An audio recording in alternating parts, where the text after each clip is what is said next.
I would like to invite the head of sales marketing at Nugrahan Kaplan Medical, Mr. Hareen. Hareen is a psychology graduate certified in Neuro-Linguistic Program, Hypnotherapy, and Counseling. He is an experienced program specialist in the field of medical postgraduate studies in the US.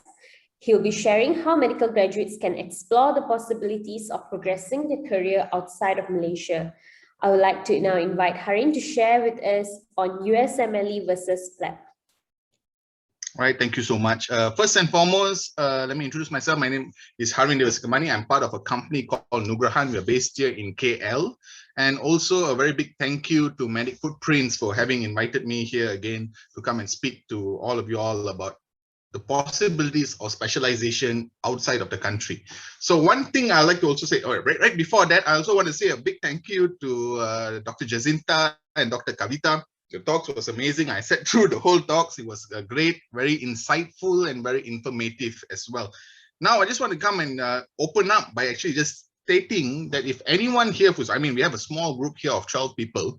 If you guys are resilient and you have empathy towards me, you guys can come online in the webcam as well. And it's nicer to come and look at people and talk. I mean, look at images of people and talk than looking at my own self talking sometimes. So feel free for everyone to come on webcam. Don't worry, we are a small group here. I think right now for the past few hours, all of us are very open. Dr. Jacinta is online. All right. Okay. So everyone, so today I'm going to be talking about USMLE and PLAB. So I'm going to share my screen right now. As I said again, if you guys feel shy, it's okay. I understand.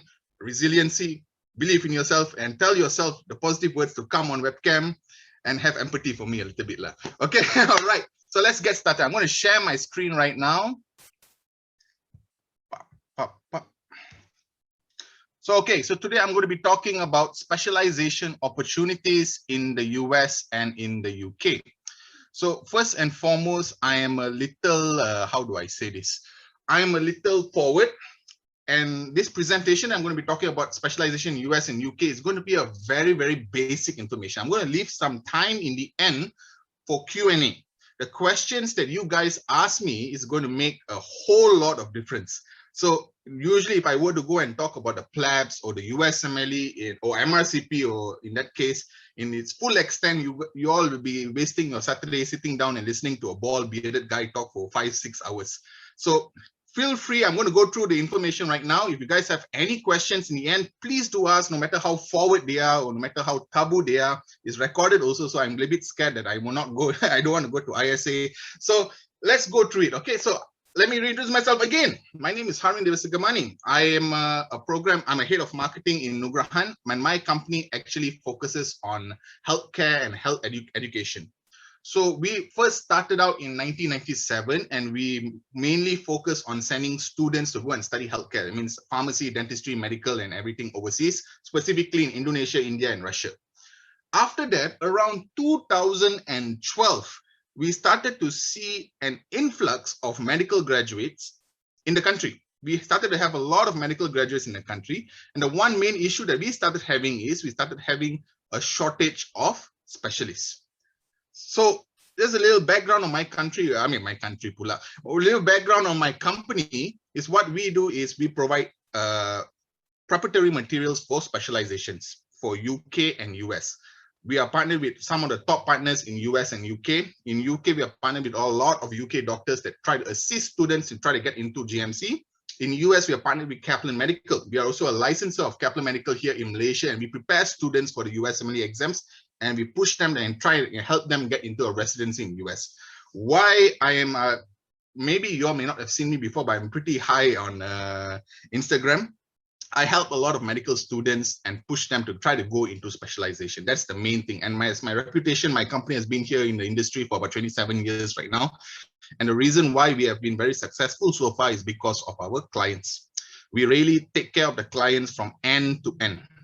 From the point where you start studying from the first exam all the way until you get into specialization, we'll be there with you, guiding you through the whole process. So our main vision is to provide guidance for medical specialization. Because the main issue right now in our country is when I start talking about this topic, I get very nervous because, as I said, I don't want to go to jail.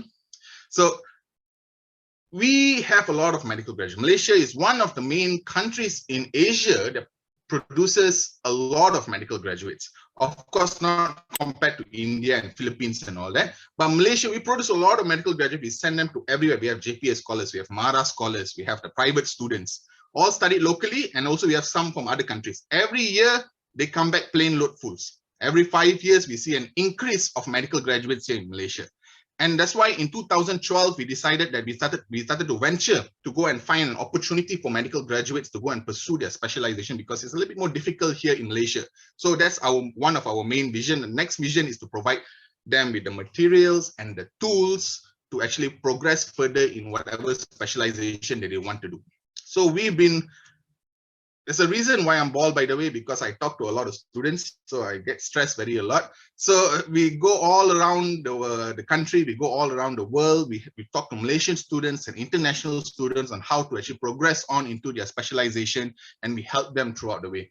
So now, as I said before, the current state of graduates here in Malaysia lacks of specialists. You know, we have a lot of specialists. I mean, we don't have a lot of specialists, and most of the specialists that we have also have already locked in their position. The new fillers that are graduating and the new medical graduates that are coming out have to end up waiting for this opportunity. So we are now going into a cycle. The cycle is this is why I appreciate Dr. Kavita and Dr. Jacinta's talk as well, because it's like an amalgamation that's beautifully put in that what every medical student and medical graduate should know as well. Is we are stuck in a cycle where we just wait. Right now in our country, what is the waiting time for housemanship? It's very long. And then on top of that, they come and give you contract system. After you finish your contract HO, then you have to go into contract MO. And then after you reach one, as you go through this whole process, by the time you're already 34, 35 years old already, what do? You end up doing locum, or then you just carry on and then get married, buy a house, pay off the PTPTN loan. There's so many things that is actually stopping you. So what we want to do is try to get as much Malaysian medical students and medical graduates to go and pursue their specialization, to go and progress further. On top of that, as I said before, no permanent positions. Right now, if we look in terms of MOs right now, we have a lot of MOs who are floating, like ghosts all floating around. And all of them are stuck and they cannot go. Even in some specialization, like if you go into UK and all that, you need to have a permanent MO-ship. Then only you can go and pursue that particular exam. But that's the situation in our country. We are a great country. We produce a lot of doctors, but we're not producing enough specialists. And we don't have a lot of scholarships. Although we do have scholarships for like master's program and everything, but what are the chances of getting that master's program? It is very competitive. Like for example, in UKM, almost every year, about 200 plus students, Malaysian medical graduates come and sit for the exam. Only a handful of them is only selected. What happens to the rest? They fall through the same cycle, the cycle of going through houseman and then becoming an MO and then floating. And then after, when you're 35, they become permanent MO and then they get married, they have children, and then they tell their children, go and study overseas. You know, it's that kind of things. This is the cycle that is what we are facing. And I'm trying to break the cycle here. So when you think of specialization, Malaysia being a Commonwealth country, the first thing that comes in your mind is UK.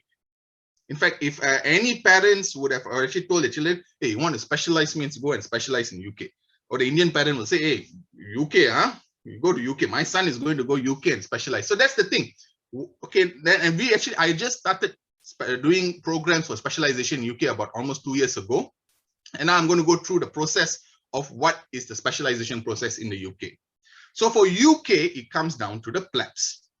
PLABs, in a very simple way, if I were to put it, it's a licensing exam. It's an exam that you have to take in order to go into the system in GMC, get the registration, and then progress further into whatever specialty that you want. This is the whole timeline of PLABs. So there's two exams, the PLABs 1 and PLABs 2. When you can do this exam, PLABs 1 you can actually start studying for it in your final year of medical school. Exactly upon you complete your medical school, you can already start, you can take the PLABs 1 exam.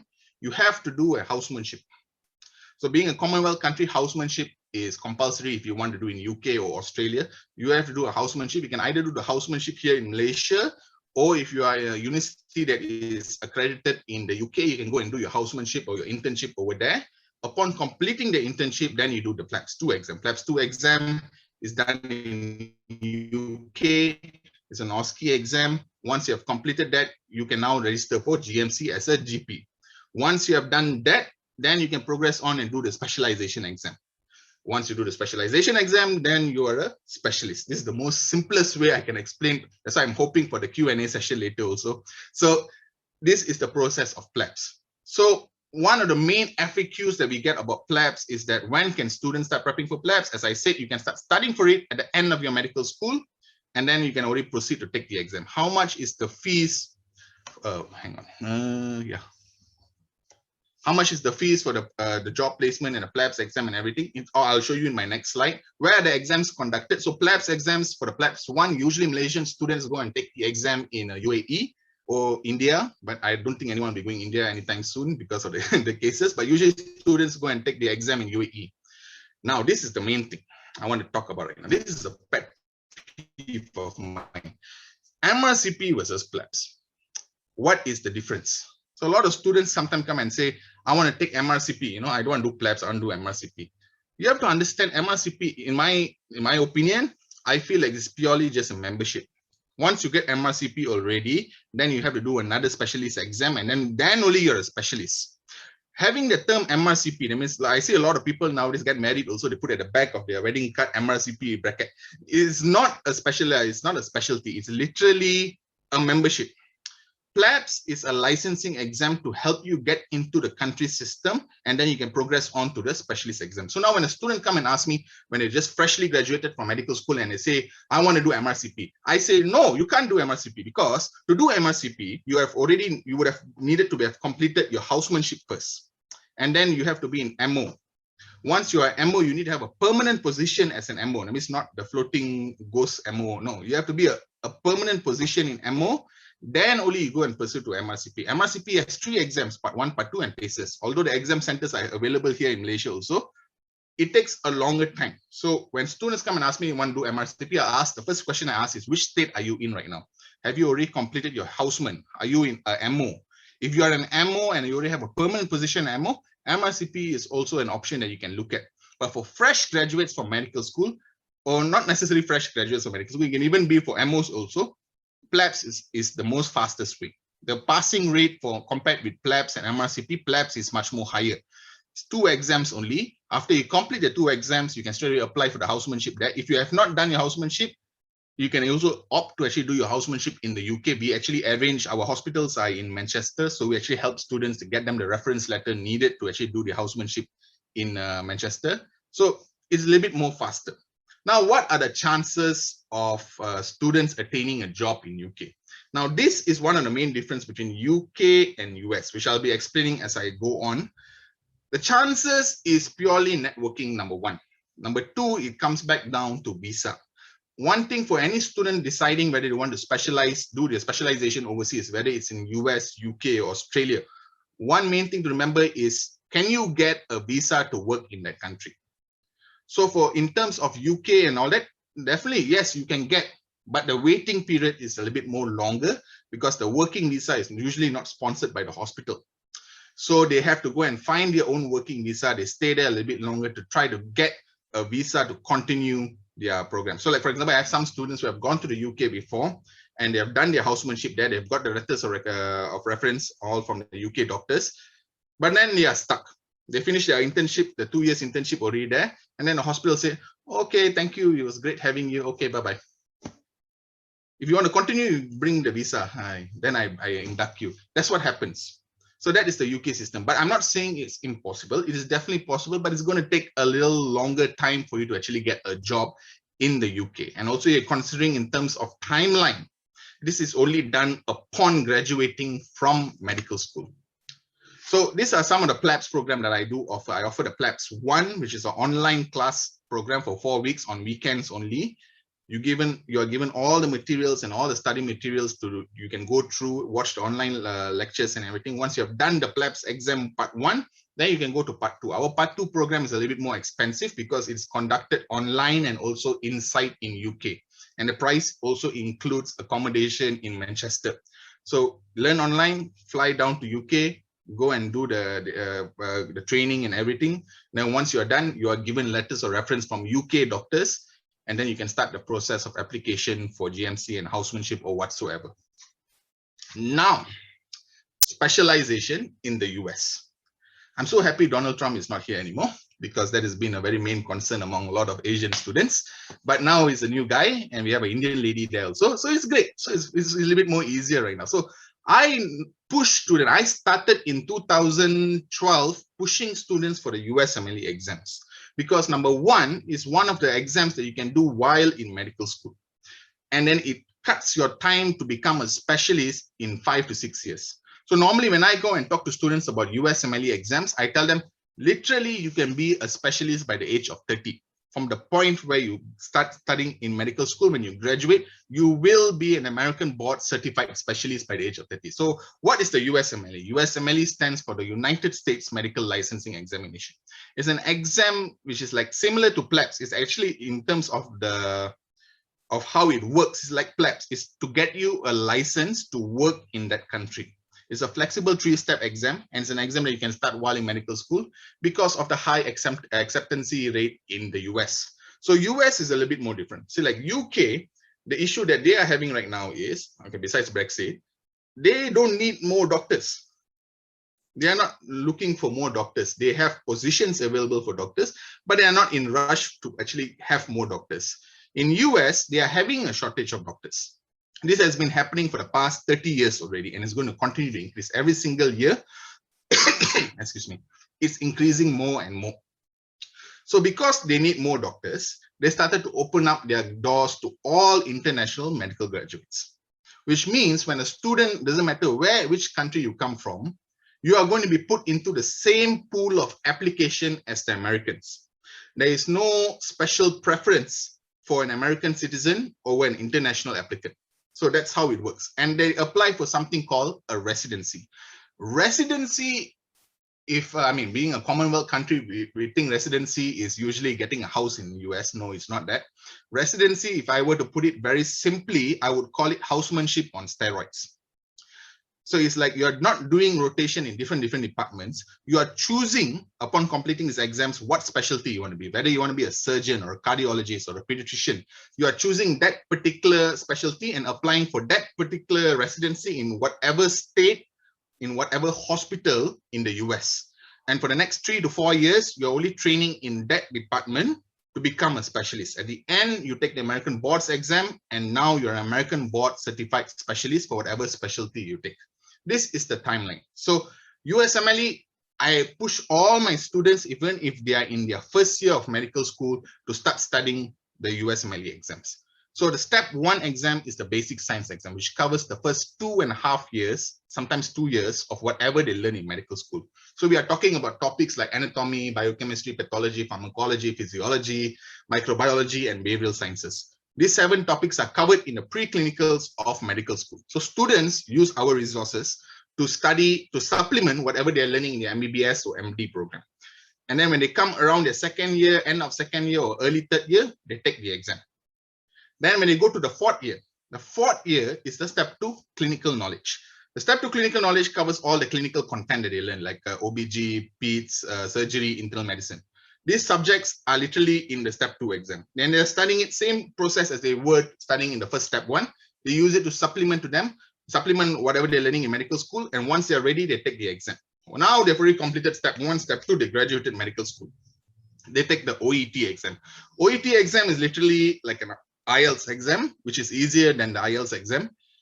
Take the exam, pass the exam, and then they can already apply for residency. So this is the process. So like for normal process with my students who are under my program and all that, once they have completed all these 3 steps, then we go through the process of what kind of specialty they want to do, where they want to do, and what's their budget. Then we'll go through the difference of the different list of hospitals where they should start applying to and go get into a US clinical rotation, and then move on from there and get into residency. Step 3 is the final exam. I would call it an amalgamation of whatever is covered in step 1 and step 2. Once they have completed step 3 already, they already have the full license to practice medicine in the US. But here you see there's a line in the middle of step 3.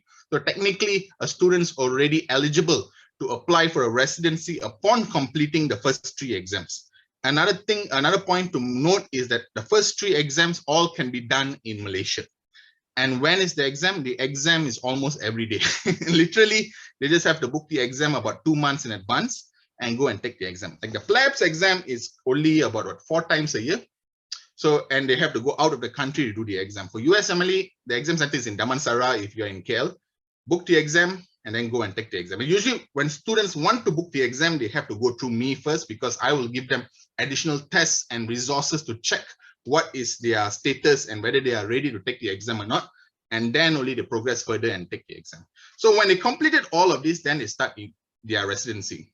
So residency, as I said before, is housemanship on steroids. They are only training in that particular specialty, in that particular department.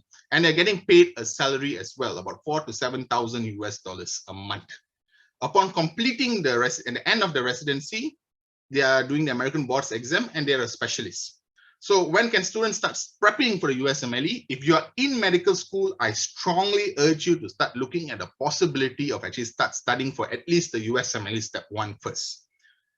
It's going to save you a lot of time, because let's just say if a student were to do the exam in the 2nd year of medical school, their result is valid for 7 years, which means technically upon graduating from medical school also they can continue the 2nd exam if they wanted to. And if they were to do the 2nd exam after they've completed medical school, it will take them less than a year to complete all the balance exam and then straight away apply for residency. How much is the fees for until getting into residency? So normally for both PLABs and USMLE, I would say in your mind have a budget about 50,000 ringgit, more or less, because that's what it's going to cost you. That's what you're going to be investing in until you get into residency. You're investing it in your time and also some money that you're pumping in to make sure that you get into a specialty. Is residency a paid training? Yes, you get paid about $3,000 to $7,000 monthly, which is more than enough to actually sustain. Normal cost of living in the US is about $1,200 monthly for makan and accommodation and everything. So you are earning above average. What can students do upon completing residency? Now, I've been sending students to the US since 2012. Till this date, I have not had a single student who has ever returned back to Malaysia. They all have carried on working there. I have students who have transferred to New Zealand, transferred to UAE. So it really depends on the student where they want to go, because the American boards degree itself is worldwide recognized. So they can choose where they want to go. So let's just say they're doing in a hospital in California and they finished their residency and they're specialists already. They can continue working in that hospital, or they can go and apply to wherever else that they want to. Now, what are the chances of attaining a residency? As I said before, international applicants and Americans are put in the same pool. The benefit that we have here as Malaysians, or if there's any international students here also, is that we finish medical school very, very, very, very fast. It takes us 5 years to finish medical school. That is why a lot of IMGs, international medical graduates, are going to the US, because for US medical students, it takes a longer time. They have to complete the first science degree first. They have to do the MCATs, and then they'll go into medical school after 1-2 years. And medical school, even though it's 4 years, the acceptance into a medical school will be long. And then after a while, they are in medical school, they are like 24 or 22 years old, and they start to think, what am I doing with my life? I want to enjoy my life. They take a sabbatical for 1 year and go to Bali and go to Thailand and travel the world. And then they come back and continue, and then they finish the medical school. So a normal age for a student, for a Malaysian student graduate from medical school, is around 25, 26, 24, 25, 26, around this age group. For US, it's probably in their mid 30s or early 30s by the time they complete medical school. So when you are applying for residency, considering that if you are around, you just graduated all in time, you'll probably be around 25, 26. Your American counterparts would be in their the early 30s to get in. Because that's why it's easier for us to go into the US system, because we finish medical school faster. If any medical students who are watching here today, don't try it. Just think about it. Just imagine you go tell your parents while in your 2nd year of medical school that you want to take 2 years off to go and travel the world and discover yourself. See what happens, right? So, but for US people, the culture different. So that's why they finish medical school later. So chances of attaining, last year we were at 61.1% of international medical graduates got into residency. My own students managed to get into residency as well. So I'm very proud of that. This year as well, we had about almost 3 to 4 students of mine who managed to get into residency. And this year is a little bit lower because of pandemic time, students are unable to travel. So this year was about 55 or 56% of international medical graduates getting into residency. So now this is the program that I offer. So if you are, whether you are in medical school or whether you are, what do you call this, already a medical graduate, I would urge anyone who is interested to come and reach out to me, try to get a free consultation, and I can see your position on what kind of situation that you are in and whether what program you should do and where you should apply and everything. Because right now in my belt, under my belt, I have about more than 200 students who are studying for the USMLE. And I have HOs, I have MOs, I have all doctors as well who are trying their luck to go to the US also. So I have a whole list of students. So it's not too late for you to start the USMLE. The only thing here is specialize. The faster you specialize, the better. So in this program, what is offered is also my guidance. So a normal student who registers to my program, I'm going to be talking to them for the next 10 years. Until from the first year when they started, until they graduate and get into residency, I'm going to be talking. That's why I'm bald, because I talk and get stressed. My students go and sit the exam next day, I'm breaking coconut in temple. You know, it's that kind of thing. So I am literally guiding you through the process on where to apply and how to study also. So this whole program is not live classes, it's a self-study class. So if you are in medical school, you can use the materials that I'm giving you to supplement whatever you are learning in medical school. If you are a medical graduate, it will take you less than a year to actually complete the exam. The longest amount of time is going to be spent studying is for the step 1 exam because it's 7 topics. When it comes to step 2 onwards, the clinical stuff and all that will be a little bit more faster for you to catch up on and complete the exams and everything. So as I said before, the US versus UK. So number one, US, you can do it while in medical school. You can get the ball rolling from medical school itself. So even if you are not sure about the US, when you graduated from medical school also, regardless, you have to be waiting for almost 7 months to a year for your house until you get called for your housemanship. So you'll be waiting for that amount of time. So during this amount of time also, you can actually start studying for the USMLE exams and get the ball rolling. Even if you want to do housemanship also, you can. Another thing is US does not need housemanship, which means upon graduating from medical school, you can directly go and do the USMLE and go and do your residency in the US. Housemanship is not a requirement compared to UK. For UK, you need housemanship. Acceptance in the UK is a little bit more tedious. As I said before, a normal person who's going through the UK route, easily it'll be 8 to 10 years of waiting time. And the 8 to 10 years waiting time is main reason being because number one is the exam availability. It's 4 times a year. And if you're a Malaysian, the exam is most Malaysians go and do it in UAE or go to Dubai or go to Australia and do.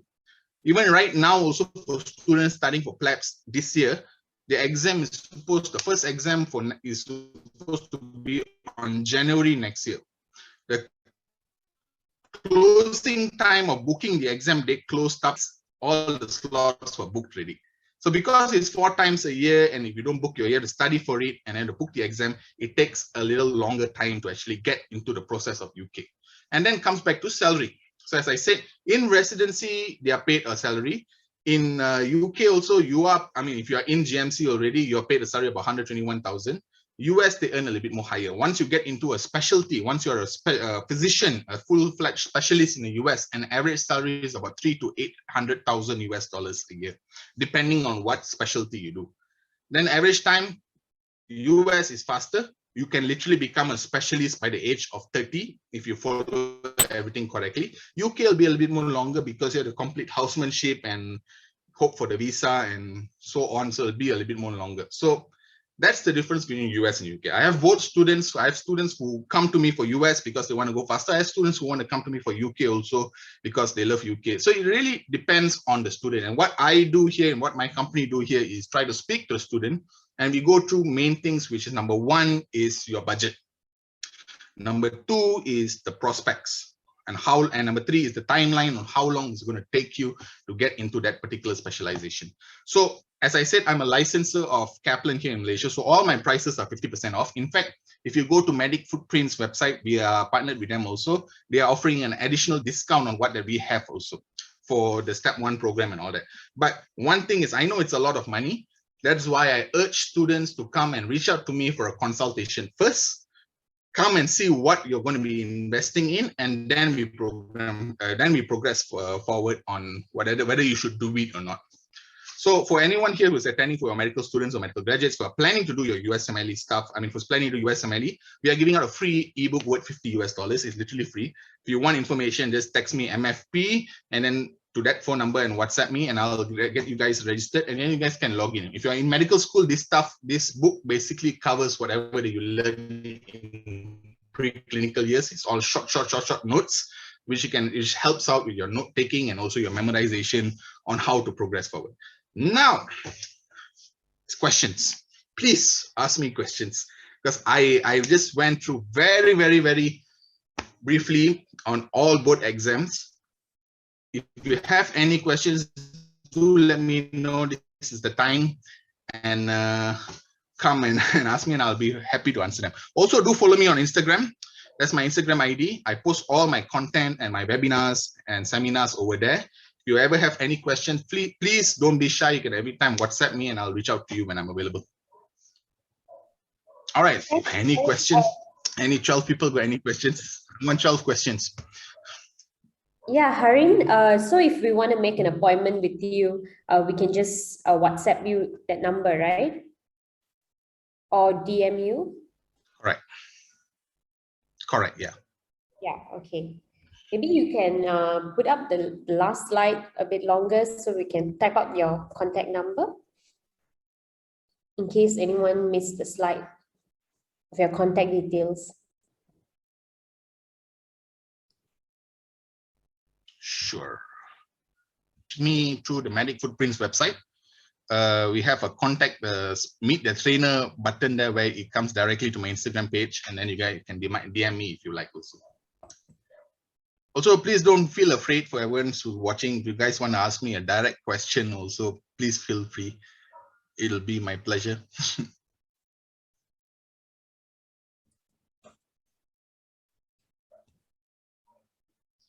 Anyone have, do you guys have any questions? Please directly, you may raise your hand. Yes, doctor, let's go. Let's go. Okay, first I want to, wow, I mean, I wish I had the information you gave long time ago. And I think it's important these days. It's very true what you said about the program and master's program, and it's not very easy. And I think the contract is making it more, tedious for medical students and MOs to get in a path. So I think this is something that they should consider. And to be honest, it's not easy getting into masters and going through masters and coming out, and to be honest with you, my certification is not valid outside the world, outside of Malaysia. It's very difficult, whatever, even though you're going through a difficult time. And I've actually passing your information to people I know in my previous hospitals and MOs who has. I think it's good to have a different idea on how things can go in different paths, and this is one of the ways I think we should consider. I've been actually trying to, like, for me, I'm actually trying to do my fellowship and training in UK, and I've done my fellowship in Turkey, but I want to literally secure a post and further training in the UK. But I've actually had my IELTS, but I think it's going to expire next year. So I needed to take either, I just knew about OET, to be honest with you. Yeah, and I wish I knew that. You're from Penang, right? Yes, exam center there only one.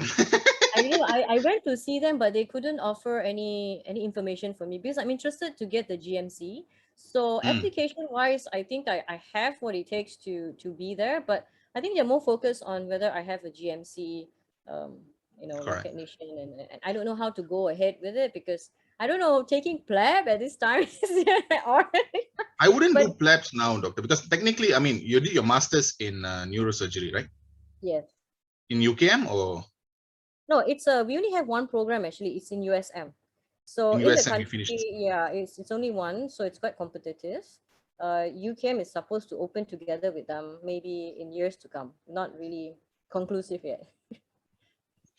I'm going through consultation mode. I mean, we talk later. No, okay, yeah, I just wanted to have your number and see whether we could ask you certain questions, and because in fellowship, have you tried applying direct? Have you tried applying already, or?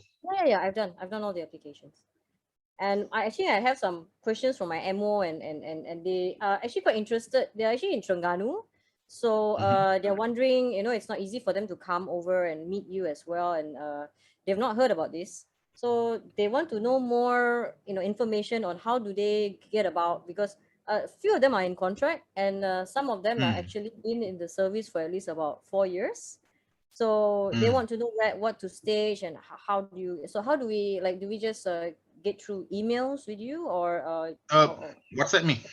You can share my contact and just WhatsApp me. I receive like about 35 to 40 WhatsApps a day. So no problem. Just Great, WhatsApp yeah. me Fantastic, and yeah. I'll Thanks a get lot. to I them will as soon definitely as possible. PM you separately to ask you more questions about my situation.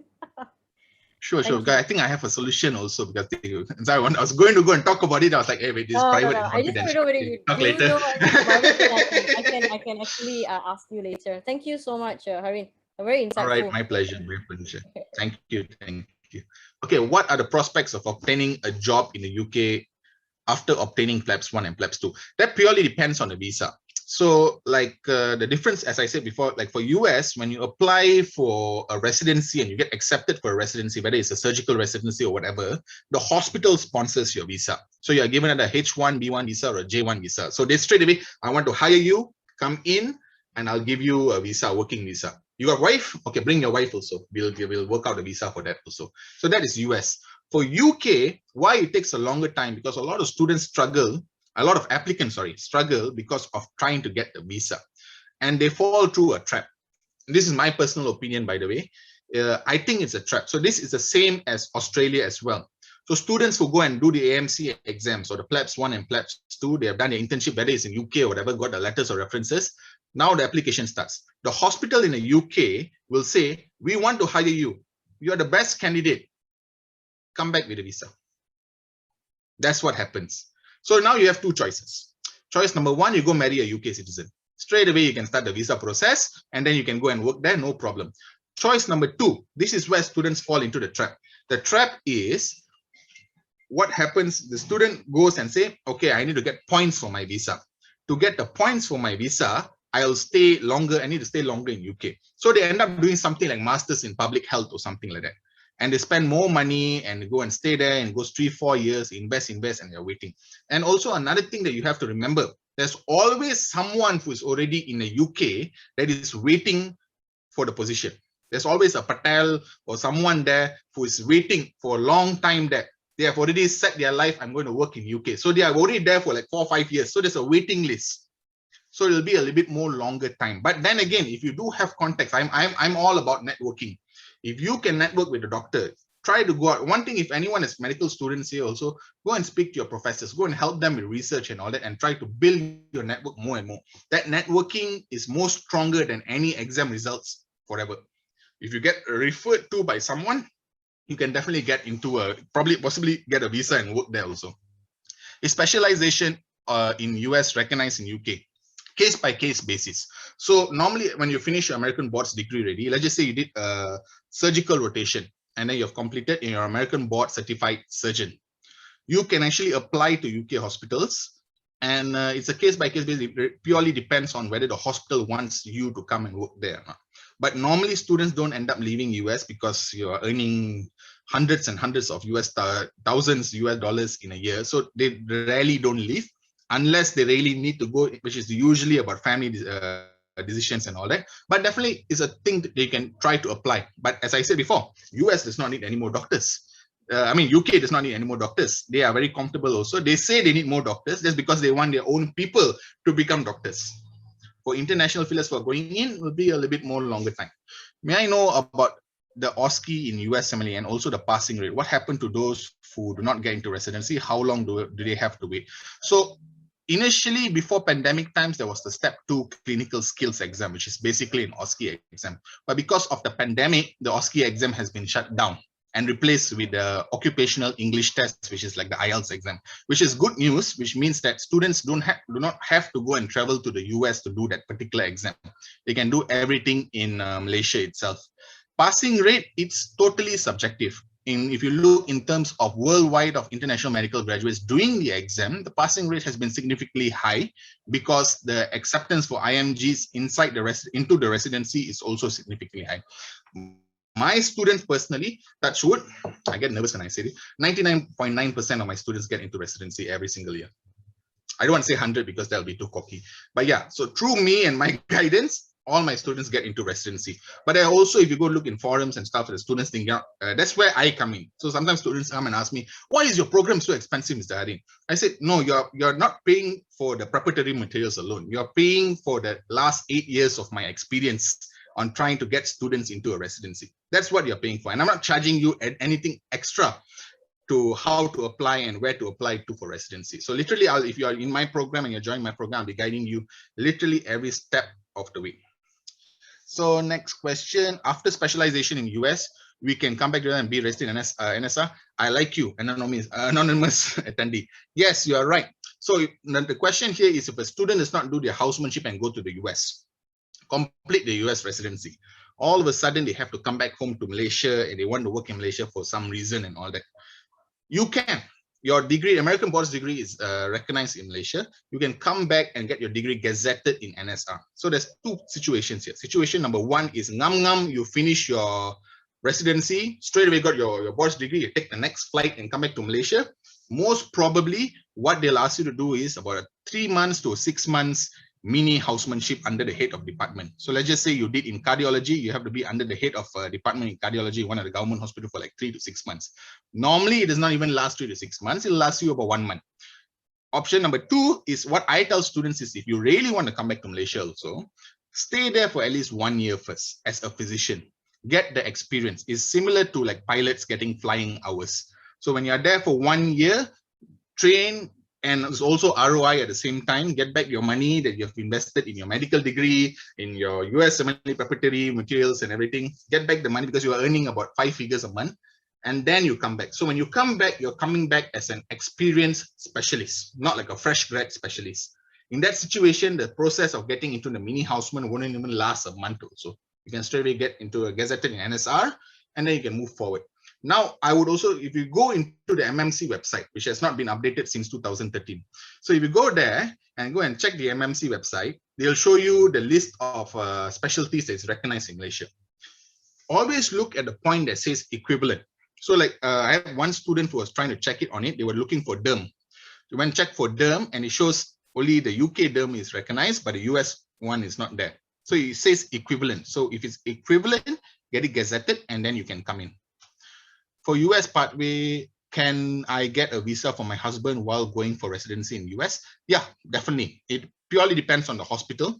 Usually they'll come under, your husband will come under a dependent visa. So when you apply and they give you a visa, they'll ask you, do you have family members or a spouse or children? If you do have and all that, they'll put you in the process of getting the dependent visa and then you can go in. Quite worried about the anti-Asian racism and xenophobia that is happening in the US. Okay, this is a very good question. This is specifically for some of my Muslim students which I've sent to the US. One of the main worries, and this is during Donald Trump times, so you can imagine. So they were very worried about the racism and that is happening there. What I would advise is that racism exists everywhere. You cannot escape racism. It's just that we are foreigners and international people that are looking at it from the TV. In fact, if you look in TV as well, what people think of Malaysia, Malaysia kleptocrat. 1MDB, all the people are suffering. The sovereign wealth fund is taken away and everyone is living under a coconut shell.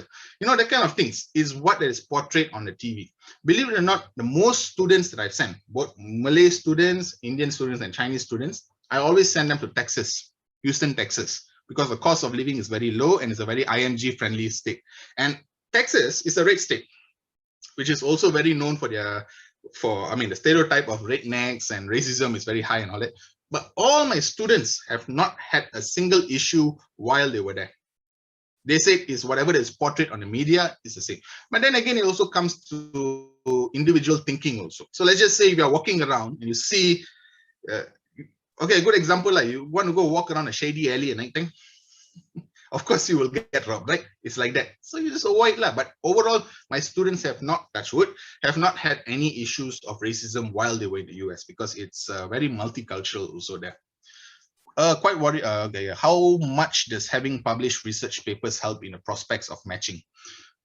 it helps significantly. So it helps in your CV, because when you're applying for a residency later on, they'll be looking at your CV. Your CV and your personal statement is the main thing. Your scores, I normally say, is secondary. You yourself as a person, your personality, if you get called for the interview, you already 80% got a job already, because they called you out of so many applicants. But having research papers, it depends on where the papers are published in. So I usually push my students to get their papers published in the US. But if you're in medical school right now, it can be a little bit difficult. Try to speak to your professors, and even if it's published in Malaysia or whatever Asian countries, do it, because you can add that in your CV. It may not hold weight, but it shows that you have research experience, and it also opens a little bit doors later on when you're going to apply for full-fledged US published research also. How to obtain externship and observership. So I also do placement for externships and observerships in the US. Purely depends on where you want to go and how you want to go. Normally, the cost price for that is a 1-month rotation, that is externship or observership. It's around $2,000 to $4,000 depending on where you want to go. But I have my own style of actually getting students to go do the observership for free. But that one is for my premium members. So yeah, so we do offer a list of hospitals. If you like to look at a list of hospitals, if you're in your third year or fourth year of medical school and you want to do an elective in the US, I can give you a list of hospitals you can actually apply to, and then you can move forward from there. Ultimately, right now, comes back again. I'm talking very ambiguous right now. If you're in medical school, my talk will be very different. If you're a medical graduate, my talk will be very different. Ultimately, if you want to know more, please reach out to me. I'm a very nice fellow. You can just WhatsApp me and I can go through the details with you and try to see what you want to do and where you want to do, because it is a big investment. That's why I take very seriously. It's a big investment, and I'm the only Malaysian in Malaysia that is actually sending students to the US and UK. Don't know, it's recording, right? I can't say anything. Yeah, so so do feel free to reach out to me if you have any if you would like more information. We can have a consultation and go through all your questions that you have. Hareen, regarding your consultation, is there any fees or just book an appointment? What is it? How is it like? Maybe just compliment me, that's all. I'm okay. I don't charge any fees for consultation. My first consultation is usually free. Okay, and so you mentioned the step 1 and step 2. I mean, step 2 can sit now online, is it? I mean, like if you're in Malaysia, then we can just sit it here in Malaysia, is it? So the exam center is in Damansara. So studying is fully done online. Once they are ready for the exam, they start. If you are my program, I usually go and check on them and see their strengths and weaknesses. If they are ready for the exam, I'll tell them, okay, let's start the process of actually booking the exam. So step 1, step 2 here in Malaysia. Step 3 is done only after internship, is it? No, step 3 is done exactly. You can actually do it before your residency or during your residency. But once you have completed the step 1 and the step 2 and the OET exam, you are already applicable to apply for a residency in the US. I think the easiest way I can say step 1, step 2, step 3 is like L license, P license, full license. That's all. Okay, so even with this COVID pandemic, to go to the US, it's okay now? I mean, is it the same? Is it easy to straight get our residency there? Definitely. It depends on the state that you went, because like, for example, last month itself, I sent about 6 students to the US. 6 students I sent to the US to do an externship in the US, clinical rotation. So they just had to go and get a swab test. After the swab test, they booked their flight tickets, went through US immigration. Done. They finished their 1 month, and they're probably coming back end of this month. And while they were there, that's what I have to share. It's recorded, like, okay, tell I don't care. So yeah, so while they were there, they were vaccinated with Pfizer. The hospitals that they were doing a clinical rotation in, all was given Pfizer. I'm still trying to book for AstraZeneca, but it's a different story. So yeah, so students are very well taken care of when you're there. And one thing from feedback from my students is that if you studied like in Asian countries in particular, the training that we go through especially in our clinical years is very much different. When they go there to the US, they know everything. None of them had any issues as well. And also, just I think coming back to the question which was asked just now about externship, I normally try to push my students to do a US clinical rotation after they have completed step 1. Because After you have completed the step 1, then you can do an externship. For people who do not know what externship is basically hands-on clinical experience in a US hospital. And that's a minimum you need to have completed the step 1. If you have no step 1, you end up doing an observership. An observership is basically you shadow the doctor. That means you're not allowed to deal with patient. You just shadow the doctor and watch what the doctor is saying, like what's happening now, houseman here. So that's all. That's the thing with observerships. I try to push students for externship because it holds more weight, number 1. Number 2, if you are going to be spending $2,000 to $4,000 and you want to go and fly to the US, you might as well go for an externship. Don't go for an observership. So I tell students, do not think of US clinical experience until you have completed your step 1. But for students who are in medical school right now, I urge and advise you to go and try to get yourself involved in some kind of research program. Doesn't matter if it's not published in the US. Just get involved in in some research program because it really builds your experience mainly. Main thing we're looking at is experience, not the strength in your CV. Build your experience and then later on start applying for US research. Another thing that I would like to push is that for Malaysian students in particular, our biggest strength is our biggest weakness. We are very, very, very shy and timid. If you look at the students who got matched and look at the students who did not get matched in residency, is because they were shy. They are scared. They are self-doubt. So when they self-doubt themselves and all that, it's very hard to go. I am very, like even a student, an Indian origin student also scores almost full mark in the USMLE exams, but still fails the interview for residency because it comes back down to personality. If I were to leave anything with you all today who's watching is come out from your comfort zone. Do not feel shy. Destroy shyness. Because if you are shy, you cannot get a job. There's always one person who is not shy. His result is not fantastic, but he's a likable person. And his personality is good. He gets the job. When you're applying for residency in the US, when you get called for the interview already, they're looking purely on your personality. They're not looking at your scores. They're not looking at your CGPA. They're not looking at your SPM. They don't even care whether you're Indian, Chinese, Malay. They don't care. All they want to see is whether you as a person can fit in our business and hospital culture. That's all they look at. So personality and being outspoken, being brave is very, very important if you're applying for not only for US, but also for UK as well, because it really makes a whole lot of difference. Hope I answered. Okay, I started preaching, sorry. No, I really feel it's very helpful for, doctors, and it can actually help doctors at different stages, and you have the program built already with the experience. So anyone? Right. Any other questions? Any other questions?